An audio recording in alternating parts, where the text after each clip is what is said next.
దేవునికి స్తోత్రం.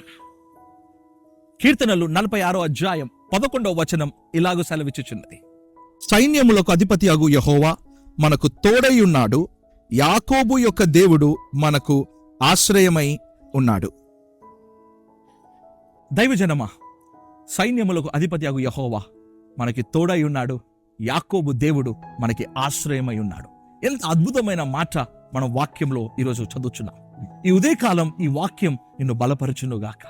పరిశుద్ధ లేఖనం మనం చదువుచున్నప్పుడల్లా మనకు ఒకటి గుర్తొస్తుంటుంది, తెలుసా? ఆయన అబ్రహాము దేవుడు, ఇస్సాకు దేవుడు, యాకోబు దేవుడు. యాకోబు దేవుడు మనకి తోడై ఉన్నాడు అని అంటే దాని అర్థం ఏంటి తెలుసా? యాకోబు కష్టకాలం మనం చదివితే, యాకోబు పడుతున్న ఇబ్బంది కాలం మనం చూస్తే, యాకోబు తన అన్నకి భయపడి పారిపోతున్న దినములు కూడా మనం చూస్తున్నాం.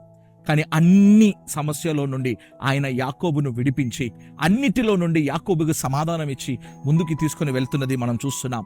ఆ యాకోబు దేవుడు ఈరోజు నీకు నాకు తోడై ఉన్నాడు. నువ్వు ఎట్టి కష్టాల్లో వెళ్తున్నావో నాకు తెలియదు, ఎట్టి బాధతో నా మాటలు వింటున్నావో నాకు తెలియదు, ఎట్టి రోదనతో ఈ మాటలు నువ్వు వింటున్నావో కూడా నాకు తెలియదు. కానీ నాకు ఒక విషయం మాత్రం తెలుసు, నీ వేదన, నీ రోదన, నీ బాధ అన్నీ కూడా యాకోబు దేవుడు నీకు తోడై ఉంటే అన్నీ నిన్ను విడిచిపెట్టి వెళ్ళిపోతుంది.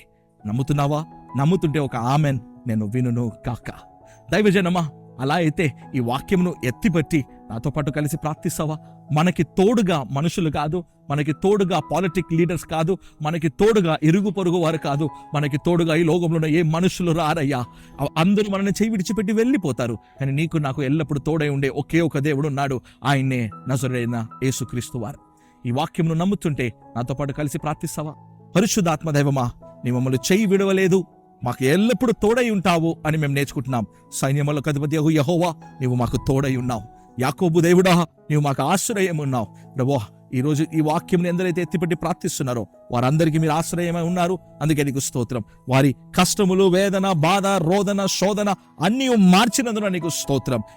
ఎట్టి కన్నీరుతో ఈ మాటలు వింటున్నారో నాకు తెలియదు, కానీ వారి కన్నీరు మీరు తుడవండి, వారిని ఆదరించండి. మా ప్రార్థన విన్నందున నీకు స్తోత్రం. యేసు నామమున ప్రార్థిస్తున్నాం ప్రియ పరలోకపు తండ్రి. Amen, amen, amen. God bless you. God be with you all. తిరిగి రేపు ఉదయకాలం 7 గంటలకి కలుద్దాం. అంతవరకు పరిశుద్ధాత్మ దేవుడు మిమ్మల్ని నడిపించును గాక. బాయ్.